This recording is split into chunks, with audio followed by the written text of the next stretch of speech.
Hi കൂട്ടുകാരെ, പുതിയൊരു വീഡിയോയിലേക്ക് എല്ലാവർക്കും സ്വാഗതം. അങ്ങനെ ഇനി നന്ദിനി ഇത്രയും നേരം രഞ്ജിത്തിനെ നല്ലത് പറഞ്ഞ ആ നാക്കുകൊണ്ട് തന്നെ ചീത്ത വാക്കുകൾ പറയുന്ന ആ അവസ്ഥയാണ് കേട്ടോ ഇനി എത്തുന്നത്. രഞ്ജിത്ത് തൻ്റെ റൂമിലോട്ട് ക്യാമറ വിട്ടതും അതുപോലെ തന്നെ മറ്റുള്ളവരുടെ ആ ഒരു ഇത് കാണുന്ന സ്വഭാവമാണ്, ഒരു ബാഡ് സ്വഭാവമാണ് ഇനി രഞ്ജിത്തിനുള്ളതെന്ന് നന്ദിനി മനസ്സിലാക്കാൻ കേട്ടോ. അങ്ങനെ ഇവരുടെ വിവാഹം നിശ്ചയം നടക്കുകയാണല്ലോ. വേദയുടെ വിവാഹ നിശ്ചയത്തിൻ്റെ അന്ന് യതീന്ദ്രൻ അറസ്റ്റിലാവുന്ന ആരെങ്കിലുമൊക്കെ വരുന്നുണ്ട് കേട്ടോ. പിന്നീട് ഒരുപാട് കഷ്ടപ്പെട്ടാണ് യതീന്ദ്രനെ ഇറക്കുന്നത്. യതീന്ദ്രൻ പോലീസ് സ്റ്റേഷനിൽ നിന്ന് ഇറങ്ങുമ്പോൾ ഈ വേദയുടെ വിവാഹ നിശ്ചയത്തിൻ്റെ അന്ന് വേദയുടെ കൂട്ടുകാരി ഹേമ അവിടെ എത്തുന്നുണ്ട് കേട്ടോ.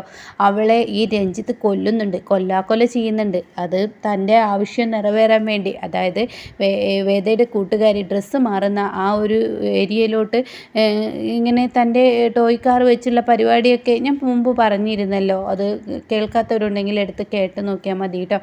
അങ്ങനെ ഓരോരോ കാര്യങ്ങളായിട്ട് ഓരോ ദിവസവും ഈ രഞ്ജിത്ത് ചെയ്തും കൊണ്ടിരിക്കുകയാണ്. തനിക്ക് ചെയ്യാൻ പറ്റുന്ന ക്രൂരതകളെല്ലാം താൻ ചെയ്തും കൊണ്ടിരിക്കുകയാണ് കേട്ടോ. അങ്ങനെ ആ പെൺകുട്ടി മരിക്കുകയാണ്. ഇവിടെ ഹേമ അന്ന് തൻ്റെ വിവാഹ നിശ്ചയത്തിന് വന്നു. പിന്നീട് തൻ്റെ ഡ്രസ്സൊക്കെ മാറ്റിച്ച്, അവളൊരു ബ്യൂട്ടീഷ്യനും കൂടിയാണ് കേട്ടോ. അപ്പോൾ അതുകൊണ്ട് തന്നെ ഡ്രസ്സൊക്കെ മാറ്റിച്ച് പിന്നീട് അവളെ എങ്ങോട്ടേക്ക് പോയി എന്നുള്ളത് ആർക്കും തന്നെ അറിയില്ല. ഇതൊരു ചോദ്യചിഹ്നമായി. അവളുടെ കുടുംബക്കാർ അത് അന്വേഷണം തുടങ്ങി. എന്നാൽ എല്ലാവർക്കും പിന്നീട് അത് അവൾ എങ്ങോട്ടെങ്കിലും പോയതായിരിക്കും, അവൾ ആരോടും പറയാതെ അവളുടെ വീട്ടിലോട്ട് പോയിട്ടുണ്ടാവും എന്നൊക്കെയുള്ള വാക്കുകളായി കേട്ടോ. അങ്ങനെ ആ വാക്കുകൾ വിശ്വസിച്ച് എല്ലാവരും ഇരിക്കുന്ന സമയത്താണ് കേട്ടോ ഈ കല്യാണം നടക്കുന്നത്. ഇവരുടെ കല്യാണത്തിൻ്റെ സമയമായി. വേദ രഞ്ജിത്തും തമ്മിലുള്ള കല്യാണമാണ്. ആ ഒരു കാര്യം വേദ മറന്നു പോവുകയാണ് പിന്നീട്. കാരണം അത് അങ്ങനെ മറവിലോട്ട് വരുത്താണ്. പോലീസ് അന്വേഷണമൊക്കെ കാര്യങ്ങളൊക്കെ നടക്കുന്നുണ്ട്. അതിനിടയ്ക്ക് ഇവളുടെ ഡെഡ് ബോഡിയും കിട്ടുകയാണ് കേട്ടോ. ഇതോടുകൂടി തൻ്റെ സമനില തെറ്റിപ്പോവുകയാണ്. ഡെഡ് ബോഡി കിട്ടുന്നത് ഒരു വേസ്റ്റൊക്കെ കൊണ്ടിടുന്ന ആ ഒരു ഭാഗത്ത് നിന്നാണ് കേട്ടോ ഡെഡ് ബോഡി കിട്ടുന്നത്. അതോടുകൂടി വലിയ സങ്കടം തന്നെ വേദക്കാവുകയാണ്. തൻ്റെ കൂട്ടുകാരി കല്യാണത്തിന് വേണ്ടി വന്നിട്ട് താൻ ഒട്ടും പ്രതീക്ഷിക്കാത്തൊരു സംഭവമാണല്ലോ ഈശ്വര ഉണ്ടായിരിക്കുന്നത് എന്ന ആ ഒരു വേദക്ക് വരികയാണ് കേട്ടോ. അങ്ങനെ പിന്നീട് വേദ അത് ഓർത്ത് ഒരുപാട് ദുഃഖിക്കും. പക്ഷേ പിന്നീട് അത് വേദ മറക്കുന്നൊരു സാഹചര്യത്തിൽ എത്തി. അങ്ങനെ വിവാഹത്തിലോട്ട് കടക്കുകയാണ് കേട്ടോ.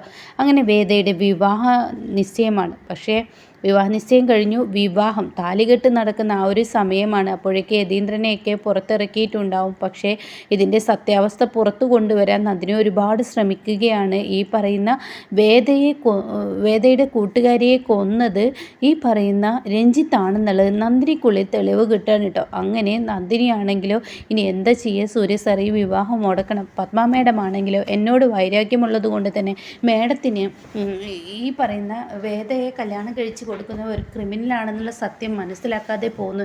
ഇനി എന്താ ചെയ്യുക സൂര്യ സാർ എന്നൊക്കെ പറയുമ്പോൾ ഈശ്വരൻ നമുക്ക് മുന്നിൽ എന്തെങ്കിലും ഒരു തെളിവ് കാണിച്ചു തരും എന്നിങ്ങനെ പറഞ്ഞു നിൽക്കുമ്പോഴാണ് കേട്ടോ ഈ ഡെഡ് ബോഡി കൊണ്ടുപോകുന്ന ഈ സമയത്ത് അവിടെ നിന്നും രഞ്ജിത്തിൻ്റെ ഒരു മോതിരം താഴെ വീഴുകയാണ്.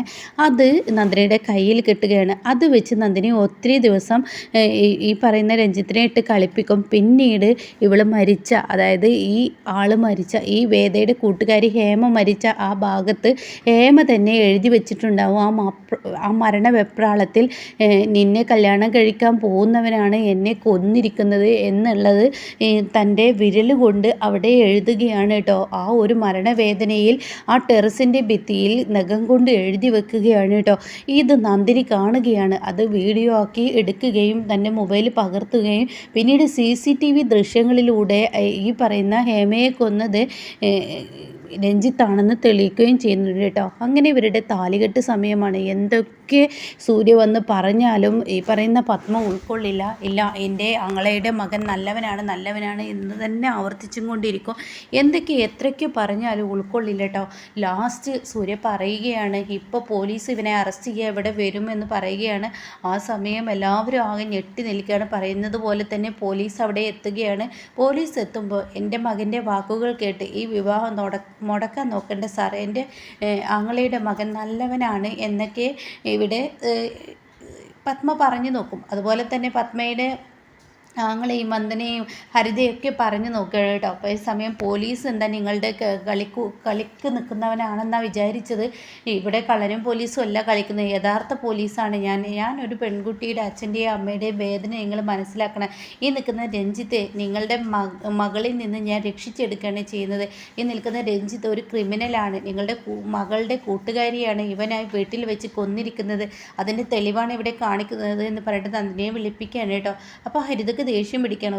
ഇവൾ ഇവിടെയും സ്റ്റാറാകാൻ നോക്കുകയാണെന്ന്. അപ്പോൾ സൂര്യ പറയണേ, നിങ്ങൾ മുഖമൊന്നും കേട്ടണ്ട, ഇവൾ സ്റ്റാറാവുകയോ ആരുടെയും പുരസ്കാരം കിട്ടാനോ അവാർഡ് കിട്ടാനോ ഒന്നുമല്ല, നിങ്ങളുടെ മകളെ രക്ഷിക്കുകയാണ് ഈ പറയുന്ന നന്ദിനി ചെയ്യുന്നത് എന്ന് പറഞ്ഞിട്ട് ഓരോരോ കാര്യങ്ങൾ ഇങ്ങനെ കറക്റ്റായിട്ട് ഇങ്ങനെ പറഞ്ഞു കൊടുക്കുകയാണ് കേട്ടോ. അതായത് ആ കല്യാണത്തിൻ്റെ അന്ന് ഈ പറയുന്ന വേദയുടെ റൂമിലോട്ട് ഇവൻ ക്യാമറ വെച്ച് ഇവൻ വേദ ഡ്രസ്സ് മാറുന്നത് ഫുള്ളായി ഇവൻ്റെ മൊബൈൽ പകർത്തിയതും അത് ചോദ്യം ചെയ്യാൻ വന്ന ഹേമയെ ഇവൻ ടെറസിലിട്ട് കൊന്നതും പിന്നീട് ചാക്കിലാക്കി കുപ്പത്തൊട്ടിൽ കൊണ്ടിട്ടതും ഒക്കെ ക്യാമറ, അതായത് CCTVയിലൂടെ ഇതെല്ലാം പത്മക്ക് മുന്നിൽ കാണിച്ചു കൊടുക്കണം. മരിക്കാൻ നേരം ഹേമ ഭിത്തിയിൽ എഴുതിയ ആ ഒരു എഴുത്ത് പോലും കാണിച്ചു കൊടുക്കണം കേട്ടോ. ഇതങ്ങ് കേൾക്കുന്ന വേദ ആകെ പൊട്ടിക്കരയാണ്. ഈശ്വര എന്ന് പറഞ്ഞ് കരയാണ്. അപ്പോഴേക്കും പത്മയും ആകെ പൊട്ടിപ്പോവാണ് കേട്ടോ. കാരണം എല്ലാം തെളിവ് സഹിതം കാണിച്ചു കൊടുക്കുമ്പോൾ പിന്നീട് പത്മക്ക് തൻ്റെ ആങ്ങളയുടെ മകൻ ഒരു ശത്രുവായി മാറണം കേട്ടോ. ഇതേ സമയം പത്മ ദേഷ്യത്തോടു കൂടി, എടാ വഞ്ചകന്നി, എന്തിനു വേണ്ടിയാടാ ഇതൊക്കെ ചെയ്തു കൂട്ടുന്നത്? എൻ്റെ മകളുടെ പ്രായമുള്ളൊരു പെൺകുട്ടിയെ വെറുതെ നീ എന്തിനാടാ കൊന്നത്? നീ ഇത്ര ദുഷ്ടനായിരുന്നു? എൻ്റെ മകളുടെ കഴുത്തിൽ നീ ഇപ്പോൾ 10 മിനിറ്റ് കഴിഞ്ഞ് താലി കെട്ടിയിരുന്നെങ്കിൽ എൻ്റെ കുഞ്ഞിൻ്റെ ജീവിതം എന്തായിരുന്നു എന്നൊക്കെ പറഞ്ഞിട്ട് പത്മ അവിടെ ഇട്ട് അടിക്കുകയാണ് കേട്ടോ. ആ സമയമാണെങ്കിലോ ഈ അടിക്കുന്ന സമയത്ത് പിന്നെ എല്ലാവരും നോക്കി നിൽക്കുകയാണ്. അതായത് ഹരിതയും അതുപോലെ വന്ദനയും ഉദയനൊക്കെ നിൽക്കുകയാണ് കേട്ടോ. പിന്നീട് പോലീസ്, ഇനി അടിയും കുടിയൊന്നും വേണ്ട, ഞങ്ങൾ കൊണ്ടുപോയി അവനെ കൈകാര്യം ചെയ്തോളാം എന്ന് പറഞ്ഞിട്ട് പോലീസ് കൊണ്ടുപോകുന്ന സമയത്ത് ഉടൻ തന്നെ ഉദയൻ തൻ്റെ മകനെ ഇട്ട് അടിക്കുകയാണ് കേട്ടോ. താൻ എവിടെ പോയാലും താൻ കാരണം എനിക്ക് നാണക്കേട് മാത്രമാണല്ലോ എൻ്റെ ജീവിതത്തിൽ കിട്ടുന്നത്.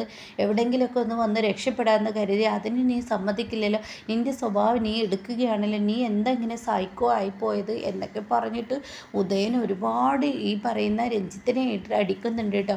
അപ്പോഴേക്കും മതി നിർത്ത്, ഇവനെ ഞങ്ങൾക്ക് ചോദ്യം ചെയ്യാൻ കിട്ടണം. ഇനി ഇവനോട് ഓരോ കാര്യങ്ങൾ തെളിവെടുപ്പിനൊക്കെ ആയിട്ട് വരും. അപ്പോൾ അതുകൊണ്ട് ഇവനെ അറസ്റ്റ് ചെയ്ത് കൊണ്ടുപോകണമെന്ന് പറയുമ്പോൾ ഉടൻ തന്നെ സൂര്യ പറയണേ, ഡാഡി ഞാൻ ഇവിടെ തുടക്കത്തിൽ തന്നെ ഞാൻ കണ്ടപ്പോൾ പറഞ്ഞിരുന്നു അവനൊരു കള്ളനാണ്. അതായത് ആട്ടുനൂലിട്ട ചെന്നായുടെ മുഖമാണ് എനിക്ക് കാണാൻ കഴിഞ്ഞത്. നിങ്ങൾക്കാർക്കും കാണാൻ കഴിഞ്ഞില്ല. കാരണം നിങ്ങൾ ലോകം കണ്ടിട്ടില്ല, മനുഷ്യനെ കണ്ടിട്ടില്ല. കുടിയന്മാർ മാത്രമേ ചീത്തത് എന്ന് പറഞ്ഞ് നടക്കുന്ന നിങ്ങളെപ്പോലെയുള്ളവരോടൊക്കെ എന്തോന്ന് ഞാൻ പറയാനാണ് എന്നൊക്കെ ഇങ്ങനെ പറയുകയാണ് കേട്ടോ.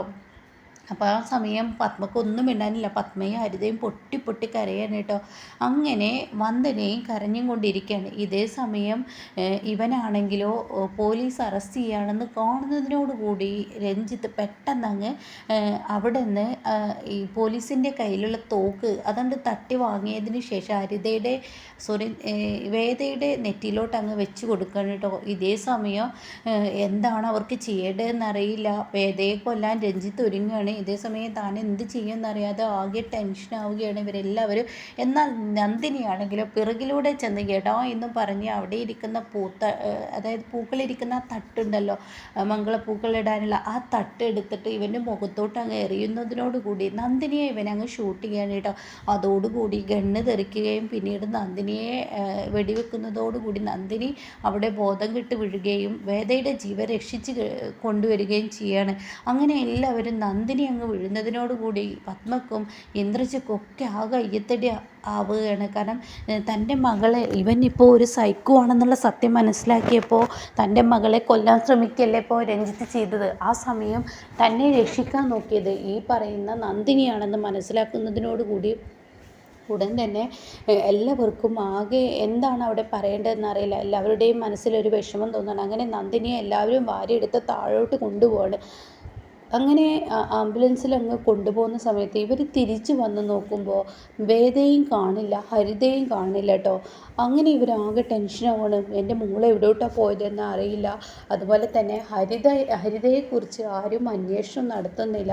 ഇതേ സമയം ഉദയനും പത്മയും തമ്മിൽ തെറ്റാണ്. ഇതിൽ ഇടയ്ക്ക് ഒരുപാട് കഥകളുണ്ട്. ഞാനത് ചുരുക്കി പറഞ്ഞു എന്ന് മാത്രം കേട്ടോ. അപ്പോൾ ഈ ഒരു കാര്യത്തെക്കുറിച്ച് ഉദയനോട് പത്മ തെറ്റുന്നുണ്ട്. നിൻ്റെ മകൻ ഇത്ര ഫോർഡാണെങ്കിൽ എൻ്റെ മകളെ നീ ഒരു പരീക്ഷണ വസ്തുവാക്കിയിട്ടല്ലടാ എടുത്തത്. ഞാൻ എൻ്റെ ആങ്ങളെ കിട്ടിയ സന്തോഷത്തെ പലതും മറന്നു. എൻ്റെ മകൻ ഇതൊക്കെ പറയുമ്പോൾ ഞാനത് വിശ്വസിച്ചില്ല എന്നൊക്കെ പറഞ്ഞിട്ട് പിന്നീട് ഉദയനെയും വന്ദനയും തൻ്റെ വീട്ടിലോട്ട് കൊണ്ടുപോകാൻ പത്മ ശ്രമിക്കുകയൊന്നും ചെയ്യില്ല കേട്ടോ. ഇതേ സമയം ഗംഗയാണ് പത്മയെ ഉപേക്ഷിക്കുമ്പോൾ ഗംഗയാണ് പിന്നീട് വന്ദനയും ഉദയനെയും സ്വീകരിക്കുന്നു കേട്ടോ. കാരണം ഇവർക്ക് പോകാനൊരിടമില്ല. ഇനി പത്മയുടെ വീട്ടിൽ നമുക്ക് നിൽക്കാൻ യാതൊരു വിലയും ഉണ്ടാവില്ല. അവരെല്ലാവരും നമ്മളെ ഉറ്റുനോക്കിയും കൊണ്ടിരിക്കും.